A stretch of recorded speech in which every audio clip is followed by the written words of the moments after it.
को जरा मजबूत रखे, क्योंकि इंडिया का बिगेस्ट एनिमी चाइना जो है इस वक्त इंडिया को बैक करता हुआ नजर आ रहा है। इस वक्त ओपनली चाइना जो है इंडिया का स्टैंड ले रहा है, इंडिया को सपोर्ट कर रहा है और ग्लोबल पॉलिटिक्स में इस वक्त थरथराहट सी छा गई। सबसे बड़ी खबर तो आज आई है। यह खबर डोनाल्ड ट्रंप के लिए एक बहुत बड़ा झटका है, क्योंकि ट्रंप इस वक्त ट्रेड को लेकर भारत और चीन दोनों से भिड़े हुए हैं। लेकिन ट्रंप को बहुत जल्दी ही समझ में आ जाएगा कि जो खेल ट्रंप ने शुरू किया उसे भारत और चीन मिलकर खत्म करने की कोशिश। मैं देख रहा हूं चाइना के अंदर भी, चाइना हमेशा हमारे हर चीज के लिए हमारे ऊपर तंज कसता था, हमारे ऊपर हंसता था, लेकिन अभी इनकी जो रुख है वो चेंज हो गया है। और ये मैं पहली बार देख रहा हूं पिछले 15 सालों में कि भारत की तारीफ इन्होंने करनी शुरू कर दी है। डू यू सी के जो एक अजीब इंतशारी दुनिया जो तारीख के तालबिल्म है, कैसे देख रहे हैं आप कैसे देख रहे हैं इस पाकिस्तान इंडिया ये कुछ बेहतर होते नजर आते हैं, और ये चाइना जो जा रहे हैं मोदी साहब मुबैना तौर पर, इसकी क्या इम्प्लीकेशन है? तेल की लड़ाई नहीं है, मैं आपको बताऊं। Those who are thinking this is oil, this is wrong, ठीक है। देन अगेन इसमें अब ट्रंप साहब, अब मोदी साहब जा रहे हैं चाइना। मोदी साहब 5 साल के बाद चाइना जा रहे हैं, आफ्टर 5 years। चाइनीज अखबार में ये कार्टून छपा है कि ड्रैगन एंड एलिफेंट जो है वो हाथ में ला रहे हैं, जफियां डाल रही हैं। जो ख्वाब चाइना देखता था, elephant and dragon let's dance together, वो चीज अब पॉसिबल हो रही है। चाइना के अंदर कुछ कार्टून्स भी मीडिया की तरफ से दिखाए जा रहे हैं जिसमें एलिफेंट एंड ड्रैगन हाथ मिला रहे हैं और इस चीज को एंजॉय कर रहे हैं। हमारा बिगेस्ट राइवल है Chinese economist, Chinese strategist, even की जो स्टेट मीडिया है उन्होंने आहिस्ता आहिस्ता भारत की प्रेस करनी शुरू कर दी। यहां तक कि एक रिपोर्ट आई है कि भारत की जो पिछले 10 साल की डिप्लोमेसी है उसे भी उन्होंने स्टडी करना शुरू कर दिया है। पाकिस्तान जो है वो भिखारी है और अमेरिका सेठ है और भारत सेठ है। करेक्ट। बेसिकली अमेरिका की जो गवर्नमेंट है, जो अमेरिकन हैं, ये तेल का मसला नहीं है।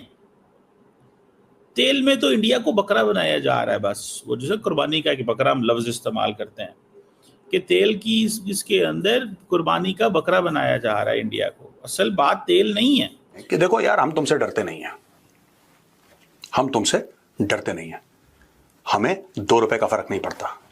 तुम अमेरिका हो तो हो, तुम आंखें मत दिखाओ, क्योंकि तुम रशिया को डरा नहीं सकते। इंडिया है वो एक बहुत वेल्थी कंट्री है पाकिस्तान की निस्बत, लेकिन जो इंडिया है वो फिलहाल ग्रो कर रहा है। जहाँ तक बात 31 अगस्त को मोदी जा रहा है चाइना में, तो उनके दरमियान वो कंट्रीब्यूशंस होगी और आपस में उनके कंसर्न होंगे, वो मीटिंग्स वगैरह करेंगे, तो ये एक इशू बन सकता है। क्योंकि चाइना एक सुपर पावर कंट्री है, अगर वो इंडिया के साथ हाथ मिलाता है तो वो बहुत ज़्यादा बेहतरीन हद तक ग्रो कर सकते हैं। जहाँ तक पाकिस्तान की बात है तो पाकिस्तान इस वक्त जो इस स्टेटस पे खड़ा है कि वो अपना सारा का सारा फोकस अमेरिका के साथ कर रहा है। इंडिया को अमेरिकन ने कहा था कि दुनिया में 2 बड़े पोल्स हैं, पोल्स ऑफ पावर हैं, China, United States. So there is a geopolitics जो है, ये जियोपॉलिटिकल जो कंपटीशन है वो 2 मुल्कों के बीच में। आप हमारे साथ खड़े हो जाएं। इंडिया ने कहा नहीं, मैं आपके साथ नहीं खड़ा होऊंगा, मैं आपको अंदर से कमजोर करूंगा। इस चीज को अमेरिकन सीरियस ले गए हैं और ये आज से नहीं, बड़ी पुरानी बात है। यही आसिम मुनीर जो इतना उछल रहा है, यही आसिम मुनीर जो दुनिया को बता रहा है अमेरिका की जमीन में खड़े होकर कि न्यूक्लियर वॉर हो जाएगा आधी दुनिया को लेके। जिस दिन ट्रंप और भारत के रिश्ते ठीक हुए वो दिन दूर नहीं है कि ये चीज नॉर्मलाइज होगी कुछ समय के बाद। जब भारत और अमेरिका के ताल्लुकात ठीक हो जाएंगे तो आप लोगों की कोई औकात नहीं रहेगी, so on and so forth. ये मेरे सामने एक चीज है, that's interesting point of view. Modi ji की पॉलिसीज को प्रेस किया जा रहा है और वो प्रेडिक्ट कर रहे हैं कि भारत चाइना को भी सरपास कर लेगा जिस तरह से हम राइज कर रहे हैं। लेकिन साथ में उन्होंने और बहुत कुछ उन्होंने रिवील किया है। जो इस रिपोर्ट्स आई हैं उसमें वो बार बार बोल रहे हैं कि भारत की डिप्लोमेसी की जो स्ट्रेटजी है, जो मोदी जी ने सारे दुनिया में जो दोस्ती बनाई है, उसके कारण एक काम हुआ है कि बेशक वो वेस्ट हो, बेशक वो ईस्ट हो, साउथ हो, नॉर्थ हो, सारे के सारे वो मोदी जी के साथ लगे हैं और भारत को एक पोटेंशियल पार्टनर की तरह देखते हैं दुनिया भर में। ये चाइनीज मीडिया बोल रहा है दोस्तों। और जो हमारा रुपया है वो उसका सिक्का सारे दुनिया में चलने लग गया है, स्पेशली ग्लोबल साउथ में। इसीलिए इन्होंने जिसको बोलते हैं कि खतरे की घंटी इन्होंने बजानी शुरू कर दी है। साथ में उन्होंने एक और बात करी कि भाई जो भारत है, जो जितना ट्रेड वॉर अमेरिका शुरू कर रहा है, डोनाल्ड ट्रंप कर रहा है भारत के साथ, यहां पर जो नेशनलिस्ट मूवमेंट है वो बहुत ज्यादा तेज हो गई है। उसके कारण क्या हुआ कि जो लोग after 5 years, why is he going China? Why? Modi साहब तो फोन पे भी ऑनलाइन भी कर लेते हैं, उनको तो कोई फर्क नहीं पड़ता। जितनी देर शी जिनपिंग ने उनकी बात नहीं मानी, जितनी देर शी जिनपिंग ने उनकी बात नहीं मानी, मोदी जो है वो खड़े रहे हैं। उन्होंने कहा सॉरी। देखिए, इंडिया की फॉरेन पॉलिसी के अंदर नरेंद्र मोदी जो है शहीद होने वाले हैं, और शहीद होने वाला जो है ना, हमारे कागजों में जिंदा होता है। सो नरेंद्र मोदी समझते हैं मुझे शहीद करो, मुझे शहीद करो। मैं अगर शहीद हो गया तो मैं तो फिर वो जिसे कहते हैं ना, तबाही उतार दूंगा, तरफलाट मचा दूंगा। कि इंडिया ने फैसला किया कि वो चाइना जाएगा। क्यों जाएगा चाइना? एससीओ के लिए। एससीओ क्या है? Anti China block, America block. तो इंडिया फिर एंटी अमेरिका ब्लॉक में बैठने लगा। इंडिया फिर एंटी अमेरिका ब्लॉक में बैठने लगा। वो कह रहे हैं तुम ब्रिक्स के मेंबर हो, मैं तुम पे सैंक्शन लगाऊंगा। इंडिया ने कहा मैं तो चाइना जानूंगा।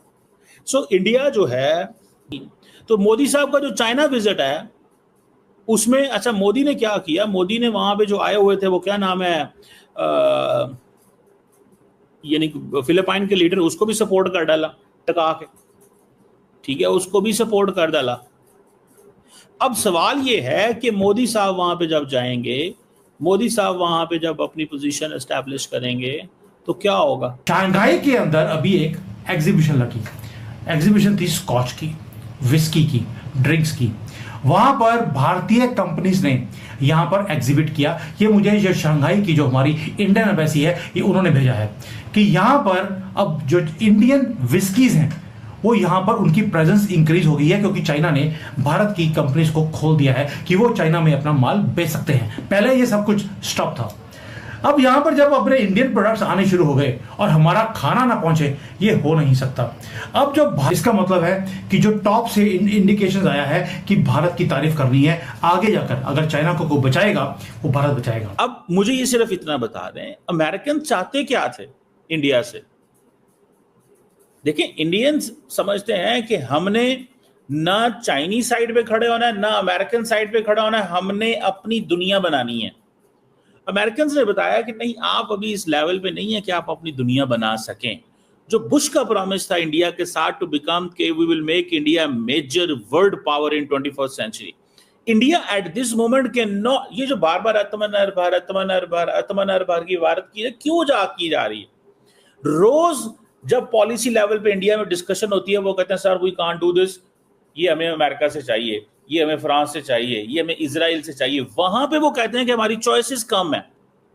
तो ये जो वो बात कर रहे हैं ना कि जिस दिन इंडिया और अमेरिका के ताल्लुकात, मैं एज स्टूडेंट ऑफ पॉलिटिक्स ये समझता हूं कि ये ताल्लुकात एट दिस मोमेंट ठीक नहीं होंगे। आपको याद है सेंटकॉम चीफ और सेंट्रल एशिया के डिफेंस मिनिस्टर्स आए थे पाकिस्तान में, मिलिट्री चीफ्स आए थे। वो क्या था बेसिकली? वो ये था कि सेंटकॉम ने एक मैसेजिंग की है साउथ एशिया और सेंट्रल एशिया को, that's how we value Pakistan. अगर आपको वीडियो पसंद आए तो चैनल को सब्सक्राइब करें और बेल आइकन को जरूर दबाएं ताकि आपको ऐसे ही लेटेस्ट वीडियो की नोटिफिकेशन मिलती रहे। Thank you for watching. मैं हूं विवेक। मिलते हैं नेक्स्ट वीडियो में। Stay updated and stay safe.